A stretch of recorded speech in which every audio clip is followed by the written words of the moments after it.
नमस्कार मित्रांनो. राजकारणात कोणीच कोणाचा कायमचा मित्र नसतो आणि शत्रूही नसतो. पण जेव्हा स्वतःचाच पक्ष आपल्या सर्वात लाडक्या आणि आक्रमक नेत्याला बाजूला सारतो तेव्हा मात्र चर्चा रंगणारच. ज्या राघव चड्डांना आपण आम आदमी पार्टीचे पोस्टर बॉय मानले जायचे, ज्यांनी संसदेत भाजपला घाम फोडला होता, त्याच राघव चड्डांची आज आपने राज्यसभेच्या उपनेतेपदावरून तडकाफडकी हकालपट्टी केलेली आहे. एवढेच नाही तर पक्षाने स्पष्ट सांगितले की यापुढे चड्डांना पक्षाच्या कोट्यातून बोलू देऊ नका. नेमकं असं का घडलं की अरविंद केजरीवाल यांच्या अत्यंत जवळचे मानले जाणारे चड्डा आज पक्षातच एकाकी पडलेत? हा बदला आहे की शिस्तभंग, जाणून घेऊया आजच्या विशेष भागात. नमस्कार मंडळी, मी गंगाधर तित्रीमारे. एप्रिल 2026च्या या मोठ्या राजकीय घडामोडीनुसार आम आदमी पार्टीने राज्यसभा सचिवालयात एक अधिकृत पत्र पाठवलेले आहे.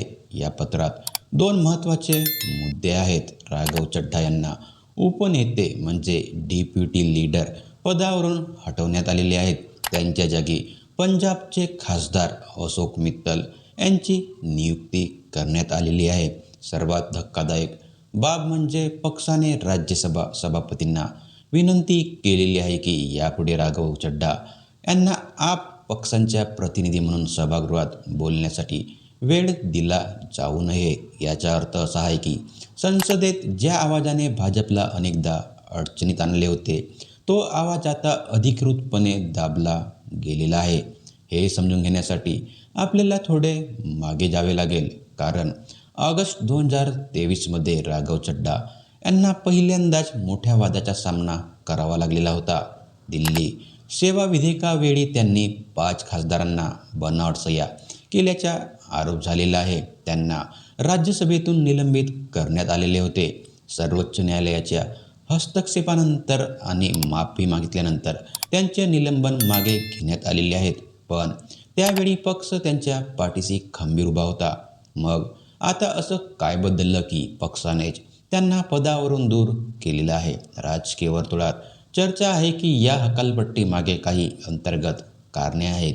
केजरीवाल अटकेत असतानाचे मौन, जेव्हा अरविंद केजरीवाल आणि मनीष सिसोदिया मध धोरण प्रकरणात तुरुंगात होते, तेव्हा राघव चड्डा लंडनमध्ये होते. त्यांच्या डोळ्याच्या शस्त्रक्रियेचे कारण दिलेले होते. पक्षातील एका गटाचे म्हणणे आहे की संकटाच्या काळात चड्डा यांनी सेफ गेम खेळलेला होता. संजय सिंह तुरुंगातून बाहेर आल्यानंतर पुन्हा एकदा आक्रमक झालेले आहेत. अशातच चड्डांचे महत्त्व कमी झालेले दिसतंय.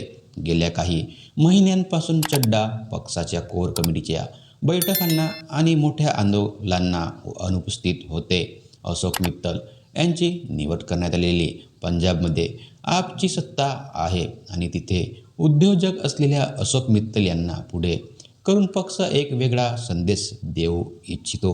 आता प्रश्न उरतो की राघव चड्डा यांनी पुढचे पाऊल काय असेल? पक्षात पुनरागमन? ते पुन्हा एकदा पक्ष नेतृत्वाचा विश्वास संपादन करण्याचा प्रयत्न करतील का? बंडखोरी की ते भाजप किंवा इतर पक्षांच्या वाटेवर आहेत? यात महत्त्वाचं म्हणजे केवळ खासदार म्हणून राहणे.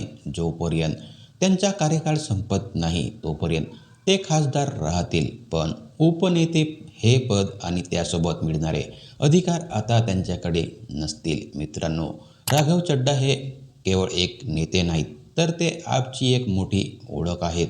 त्यांच्यासारखा तरुण नेत्याला पदावरून हटवणे हा पक्षासाठी मोठा निर्णय आहे. केजरीवाल आता तुरुंगाबाहेर आहेत आणि ते पक्ष पूर्णपणे क्लीन करण्याच्या मूडमध्ये दिसत आहेत.